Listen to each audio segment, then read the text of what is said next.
Donc ici, qu'est-ce qu'on peut conclure?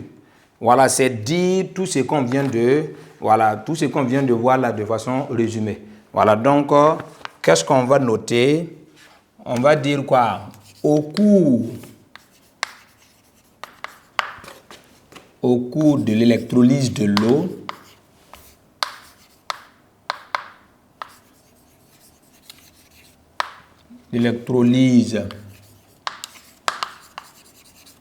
l'eau,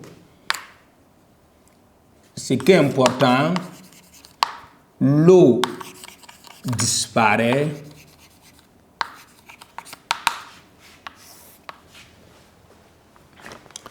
tandis que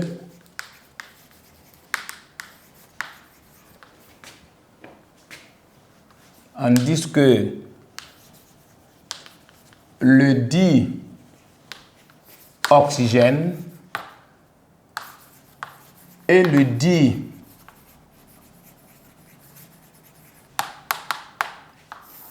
dihydrogène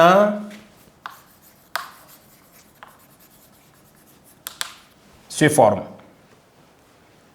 Donc, qu'est-ce qu'on peut dire?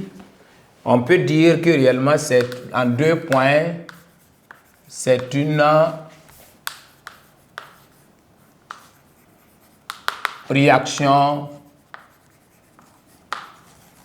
chimique. Ça veut dire que l'électrolyse de l'eau, là, c'est une réaction chimique.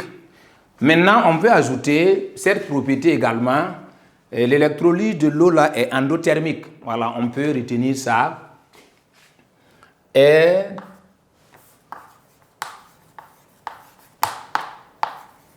la réaction est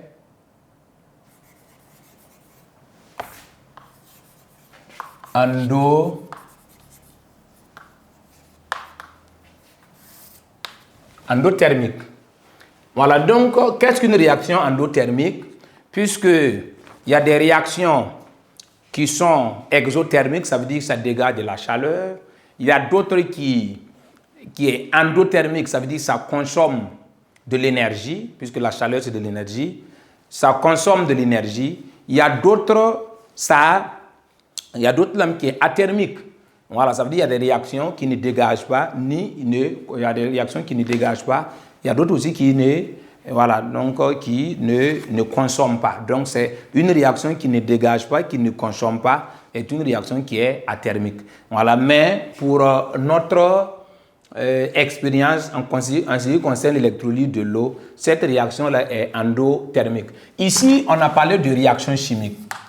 Pourquoi on parle de réaction chimique concernant l'électrolyse de l'eau?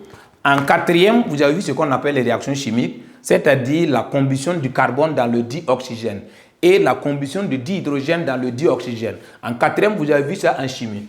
Pourquoi on parle de réaction chimique? Une réaction chimique, c'est quoi? C'est une transformation au cours de laquelle des corps disparaissent et des nouveaux corps se forment.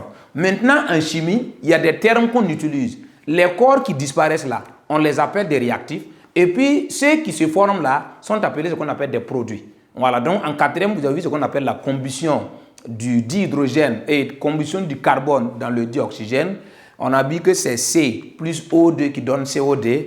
Les réactifs, c'est le carbone et le dioxygène. Maintenant, le produit là, c'était du dioxyde de carbone. Ça, c'est en 4e. Maintenant, en ce qui concerne notre expérience du jour concernant l'électrolyse de l'eau, pourquoi on dit que c'est une réaction chimique? Parce qu'il y a un corps qui disparaît, c'est l'eau. Maintenant, il y a des corps qui se forment, c'est le dihydrogène et le dioxygène. Donc ici, quel est le réactif utilisé? Le réactif utilisé là, c'est l'eau, le corps qui disparaît. Maintenant, quel est le produit? Le produit là, c'est le corps qui se forme. Ici, on parle des produits parce que c'est 2 corps qui se forment. Il s'agit du dihydrogène et le dioxygène. Voilà, voici ce qu'on peut retenir concernant au niveau de la conclusion. Maintenant, au niveau de petit 6, on va voir ce qu'on appelle le bilan de l'électrolyse. C'est dire ce qu'on vient on va résumer. Quand on parle de bilan, c'est un résumé de ce qu'on vient de dire. Donc, au niveau du bilan,